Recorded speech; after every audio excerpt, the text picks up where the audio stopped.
अब मिन्नत के लिए नहीं होते, ये खुद से बातें करने के लिए होती है।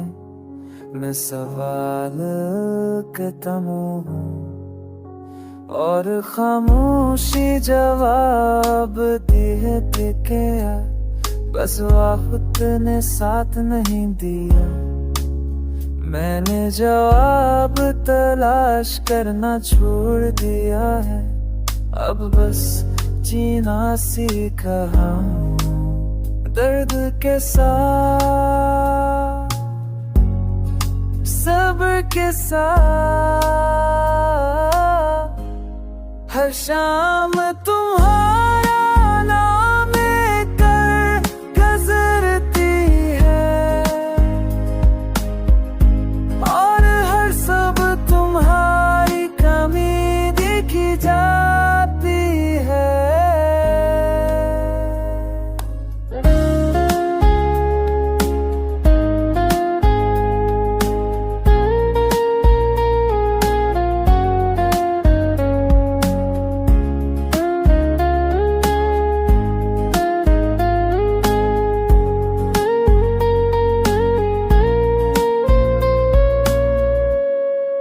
मैंने खुद को बदलने की कोशिश की, मगर दिल वही रह गया जो तुम्हारे लिए धड़कता था।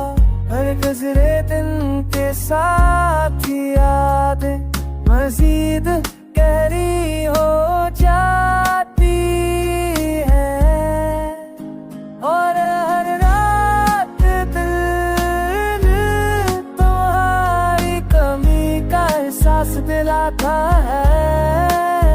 मैंने सीखा बातें वही नहीं मिलती नहीं, कुछ यादें बस दिल में रहती है, यही सबसे बड़ी हकीकत है।